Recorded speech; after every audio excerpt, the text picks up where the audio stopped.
mga kababayan, dito na tayo, dako na tayo dito sa pinag-uusapan kasi eto ngayon 'di ba nung nakaraan, ayaw po na mag-content ng mga DDS hinggil sa bagay na 'to. Kasi mga kababayan, kagaya kanina may nakikita tayo dito, do'n daw sila kila Atong Ang. Naniniwala daw sila kila Atong Ang. Tama daw ay mali pala. Sabi pala nilong una, naniniwala sila sa sinasabi ni alias Totoy na si Atong ang may kasalanan. Sabi ng mga DDS.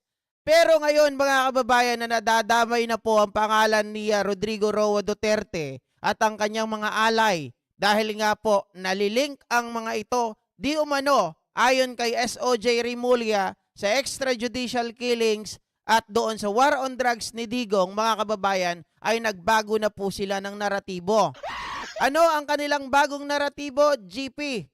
Mga kababayan, mga ka-GP Natics, ito po yung kanilang sinasabi ngayon na kung saan po ang nakuha daw ng mga buto sa Taal Lake. Okay? Yung nakuha daw ng mga buto sa Taal Lake ay tanim buto daw, mga kababayan. Bakit natin nasabi o bakit po nila sinasabi na ito daw ay tanim buto? Biruin mo, mga kababayan, mga ka-GP Natics, sa sobrang talino nitong mga DDS ay hindi na nila alam ang kanilang mga pinagsasasabi. Mema lang, malihis lang ang kwento, hindi lang po masama ang pangalan ni Digong Duterte. Bakit, GP? Mga kababayan, halina't tingnan po natin yung kanilang naratibo. Ayan. Mga kababayan, ayon po dito sa balita, tingnan ko lang balikan ko lang. Sa balita po ng Independence, SOCMED. Teka lang. Ayan. Galing po sa Philippines Defense Force Forum. Sabi ng mga DDS, mga kababayan, bakit ang puti ng sako? Ang tinutukoy po nila na sako, mga ka-GP Natics, ay ito po. Yan. Yung nasa inyong harapan, nasa inyong screen. Ito yung tinutukoy nila na sako. Bakit daw ang puti?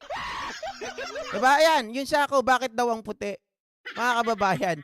Ngayon, para maintindihan ninyo mga DDS ang inyong mga pinagsasasabi, ay naglabas po mga kababayan etong Philippine Defense Forces Forum na kung saan para maintindihan nyo mga DDS, yang puting sako po ay inilagay dyan, ipinatong lamang yung mga buto na nangingitim na di umano'y sinunog, mga kababayan, para po makilala ninyo at makilatis ninyo. Hindi ko sinabing makilala Pag pinakita yung buto, oy, si ano yan? Si Angie yan. Si Angelo yan, hindi. Ibig sabihin, ma-distinguish nyo na ito ay buto. Pero ang tunay po, mga kababayan, na pinaglalagyan po ng buto na nanggaling po mismo doon sa Taal Lake, doon sa ilalim, ay ito po, ito yung nasa right side. Ito ang tunay na sako. Ito.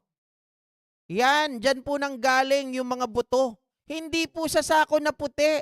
Yung sako na puti, mga kababayan, yan yung para lang, alam nyo yun, para makita natin. Kasi kung dito mo ilalagay sa sako na ito, yung nilagyan ko po ng kulay sky blue or light green, mga kababayan, pag dyan mo inilagay yung buto, hindi mo na makikita.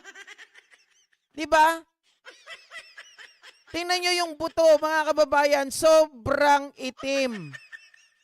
Ayan sobrang itim. Ayan parang charcoal na nga kung titingnan ninyo. Diba? Sobrang itim. Subukan mong ilagay dun sa sako, mga kababayan, na lumang-luma na. Diba? Ayan lumang-luma na subukan mong ilagay dyan.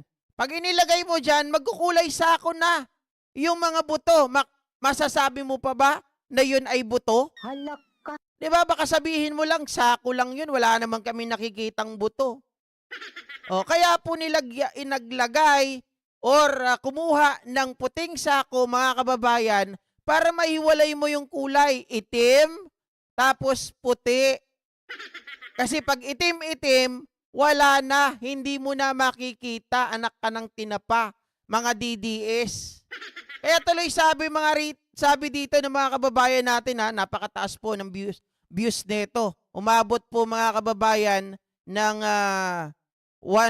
16,000 shares. Okay, sabi dito, mga kababayan, ng mga tanga, with the help of ChatGPT, why are so many DDS depending atong ang? Great question and a sharp one. Many DDS or diehard Duterte supporters depending atong ang, despite his current criminal investigation, can be explained by a mix of political loyalty, selective memory, and narrative control, mga kababayan. Kasi nga, papunta sa mga Duterte ang lead na nakikita nila General Torre, nila SOJ Boying Rimulya, at ganun din ng NBI. Kaya syempre, lihis na naman itong mga DDS. Baka mamaya, kawawa naman daw yung Tatay Digong nila. Lagi na lang nadadamay. My God, I hate drugs. Tama din, Chanel Paris. Kasi yung sako na itim, mga kababayan, masyado nang hindi na po siya matibay. Wala nang tibay, di ba? So, kailangang ilipat.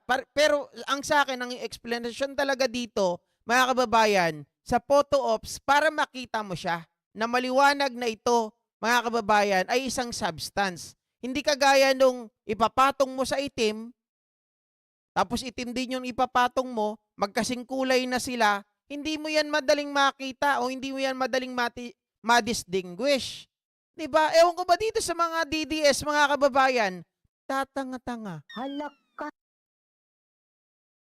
Ganyan ba talaga katanga yung mga DDS? My God, I hate drugs. So yun ang rason, mga DDS, ha.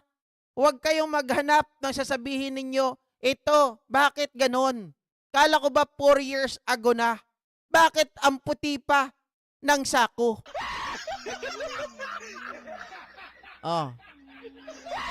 Una, hindi po rin sinabi na yung sako na yan o yung nakuha nila ay talagang 4 years ago na.